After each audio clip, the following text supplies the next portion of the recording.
আসসালামু আলাইকুম। Hello everyone, welcome back to my channel Manjara's kitchen BD. আশা করছি সবাই ভালো আছেন। আজ আপনাদের জন্য নিয়ে এসেছি সহজ রেসিপিতে চিকেন ফ্রাই।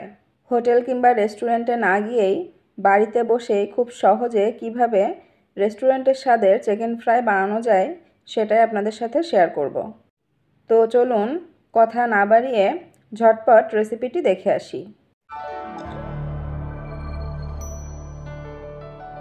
রেসিপিটি তৈরি করার জন্য আমি এখানে ব্রয়লার মুরগির মাংস নিয়েছি। মাংসগুলো এমন ছোট ছোট পিস করে কেটে ভালো করে ধুয়ে পরিষ্কার করে নিয়েছি। এবার এই মাংসগুলো এখন ম্যারিনেশন করে নিব। এজন্য এখানে দিয়ে দিচ্ছি 1 চা চামচ রসুন বাটা, 1 চা চামচ আদা বাটা, এরপর দিচ্ছি 1/2 চা চামচ গরম মশলার গুঁড়া, 1 চা চামচ ভাজা জিরার গুঁড়া, 1 চা চামচ শুকনা মরিচের গুঁড়া, সাথে দিচ্ছি স্বাদমতো লবণ। এবার সমস্ত উপকরণ হাত দিয়ে খুব ভালোভাবে মিশিয়ে নিচ্ছি। এটা একটু সময় নিয়ে মাংসের সাথে মশলাগুলো খুব ভালোভাবে মিশিয়ে নিতে হবে। ভিউয়ার্স, আমার এই রেসিপিটি আপনাদের ভালো লাগলে মনে করে আমার চ্যানেলটি সাবস্ক্রাইব করে পাশে থাকা বেল বাটন প্রেস করে দিবেন। ভালোভাবে মাখিয়ে নিয়ে এখন এটাকে একটা ঢাকনা দিয়ে ঢেকে রেখে দিব 30 মিনিটের জন্য। অবশ্য হাতে কম সময় থাকলে এটা 10 থেকে 15 মিনিটের জন্য রেখে দিলেও হবে। ফিরে এলাম 30 মিনিট পর। এবার এই পিসগুলো ময়দার মধ্যে কোট করে নিতে হবে। তার জন্য আমি একটা পাত্রে ময়দা নিয়ে নিয়েছি।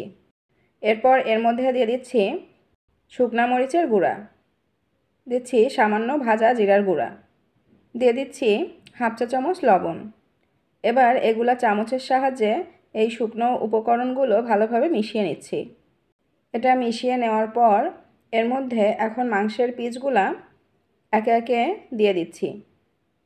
মাংসের পিসগুলা দেওয়ার পর হাতের সাহায্যে এর গায়ে ময়দাটা একটু ভালোভাবে আটকিয়ে নিতে হবে। সবগুলো চিকেন পিস আমি একইভাবে ময়দা দিয়ে মাখিয়ে নিয়েছি। এবার এগুলোর গায়ে একটু পানি লাগিয়ে নেব। তার জন্য আলাদা একটা পাত্রে পানি নিয়ে নিয়েছি।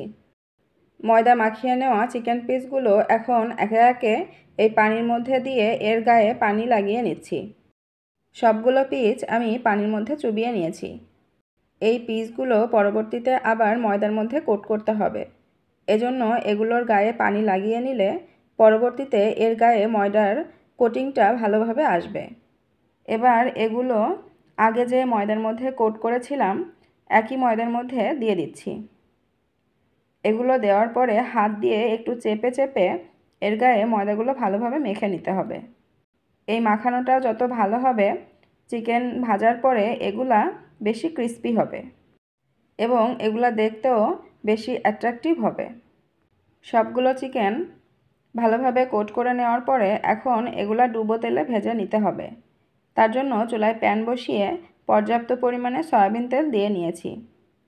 তেলটা হাই হিটে গরম করে নিয়ে এর মধ্যে এখন চিকেনগুলো ছেড়ে দিচ্ছি। এক্ষেত্রে প্রথম দিকে তেলটা হাই হিটে গরম করে নেবেন। চিকেনগুলো ছেড়ে দেওয়ার পর চুলার আঁচ মাঝারি আঁচে করে দিবেন। এর ফলে ভিতরের চিকেনটা ভালোভাবে সিদ্ধ হবে। এই পর্যায়ে চুলার আঁচ হাই থাকলে কিন্তু উপরের কোটিংটা দ্রুত পুড়ে আসবে, কিন্তু ভিতরের চিকেনটা কাঁচা থেকে যাবে। এগুলো দেওয়ার পর মোটামুটি 3 থেকে 4 মিনিটের মতো মাঝারি আঁচে ভেজে নিচ্ছি। চিকেনগুলো নিচের পাশ গোল্ডেন ব্রাউন কালার হয়ে আসলে এগুলো এখন একে একে উল্টে দিব। এই চিকেন ফ্রাই বা চিকেন পপকর্ন যেটাই বলুন না কেন, এটা কিন্তু খেতে খুবই মজার একটা রেসিপি, যেটা ছোট বড় সকলেই, বিশেষ করে বাচ্চারা খেতে বেশি পছন্দ করে। এগুলা আরও কিছুক্ষণ উল্টে পাল্টে চারদিক থেকে ক্রিস্পি করে ভেজে নিব। এগুলা ভাজতে মোটামুটি 15 মিনিটের মতো সময় লাগবে। তবে খেয়াল রাখতে হবে উপরের কোটিংটা যেন পুড়ে না আসে, তাহলে কিন্তু পরবর্তীতে এগুলা খেতে ভালো লাগবে না।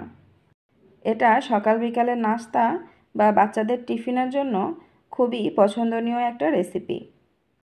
দেখুন আমার সবগুলা চিকেন ভাজা হয়ে গেছে। এখন এগুলা চুলা থেকে তেল ঝরিয়ে নামিয়ে নিচ্ছি। দেখুন ভিউয়ার্স, চিকেন ফ্রাইগুলো কত লোভনীয় দেখাচ্ছে এবং এর ফ্লেভারটাও জাস্ট অসাধারণ।